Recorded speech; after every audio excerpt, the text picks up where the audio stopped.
Well, hello, people of Maui. You've shown such absolute incredible courage. That's not hyperbole. I want you to know, on behalf of the United States of America, all the nation, the American people stand with you.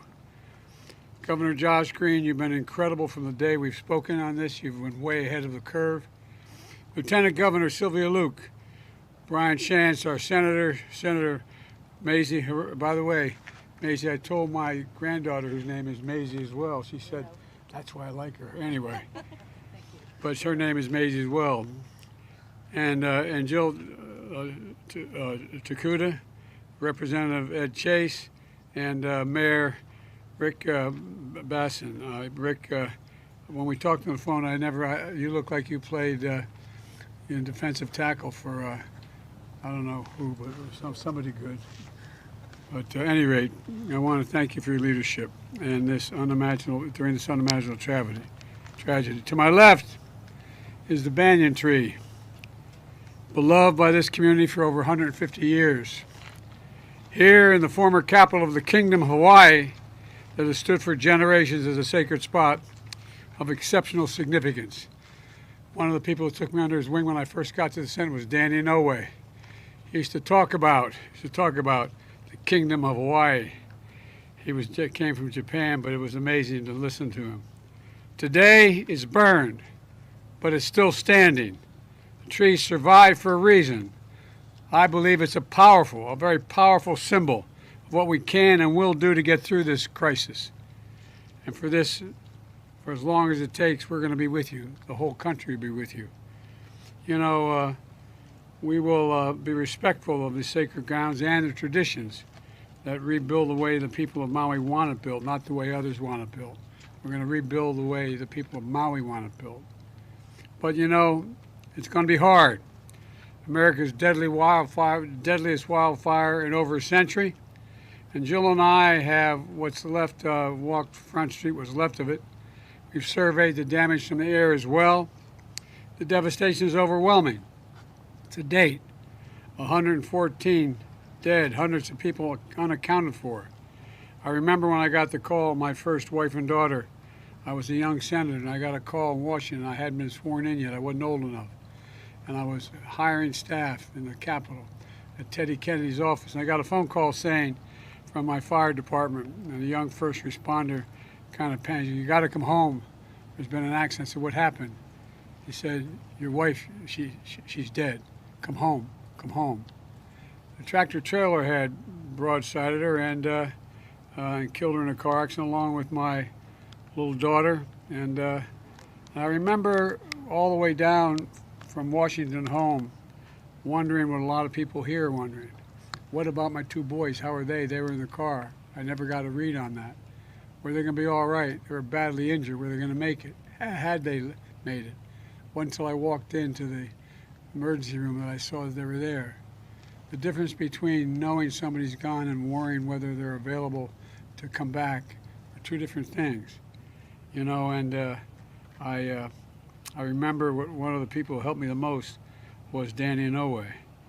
He helped bring me back, so I know the feeling that as many of the people in this town, this community, that hollow feeling you have in your chest like you're being sucked into a black hole, wondering, will I ever get by this? You know, and it's one thing to know, but it's quite another thing to have to wait to wonder whether your family member is going to be okay. Imagine being a parent wondering whether your child is, where it is. I remember, as I said, you know, press reports of grandfathers crying for lost neighbors while trying to be strong for the ones who survived. Of a woman distributing clothing to survivors who says she didn't lose her home, but she lost her hometown. But I also want all of you to know the country grieves with you, stands with you, and will do everything possible to help you recover, rebuild, and respect culture and traditions when the rebuilding takes place. My administration has been in constant contact with the governor and congressional delegation and local leaders. As soon as I got the governor's request, I signed the major disaster declaration that mobilized the whole of government response, which means whatever you need, you're going to get. For example, the Coast Guard and Navy immediately supported maritime search and rescue operations, while the Army helped fire suppression. Here's what we've been doing since. First, we focused on search and rescue, which is still going on. Right now, there are over 450 search and rescue experts working round the clock. Second, I've identified FEMA's Administrator Griswold to lean forward, as she always has done, to help survivors get immediate aid. FEMA's quickly provided 55,000 meals, 75,000 liters of water, 5,000 beds, 10,000 blankets, working to help remove the debris, repair roads, and restore power. Additionally, my Department of Housing and Urban Development is working with the state to make sure survivors can move from emergency shelters into temporary housing to finally have a permanent place to call home as well. Small Business Administration is making low-interest federal disaster loans available to Hawaiian businesses. Many of them we've seen here burned to the ground. Homeowners and renters and nonprofits. If you need help, you can visit FEMA's Disaster Recovery Center at Maui College or go to disasterassistance.gov. disasterassistance.gov. Today, I'm appointing Bob Fenton, who's here. Where are you, Bob? There he is. I'm appointing Bob Fenton as our Chief Federal Response Coordinator for Maui to lead our long-term recovery work. He's one of the nation's most experienced disaster response and recovery experts in America. And I'm directing him to make sure the community has everything the federal government can offer to heal and to rebuild as fast as possible. And we're focused on what's next. That's rebuilding the long term, rebuilding for long term, and doing it together to help get us back on our feet, to rebuild the way we want to rebuild, by making sure your voices are heard, by respecting your traditions, by understanding the deep history and meaning of this sacred ground, and establishing your community not to change its character, but reestablish it. We're also going to bring capabilities to help you rebuild so your critical infrastructure is more resilient in the future. All this matters. Let me close with this. From stories of grief, we've seen so many stories of hope and heroism, of the aloha spirit.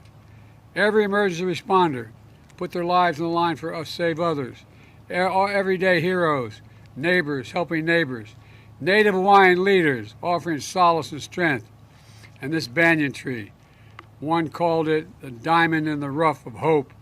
Another referred to fire cannot reach its roots, what he said. Fire cannot reach its roots. That's Maui. That's America. And to the people of Hawaii, we're with you for as long as it takes, I promise you. May God bless all those we've lost. May God find those who we haven't determined yet. And may God bless you all. May God protect our troops. Now I'm happy to turn this over to the Governor Green.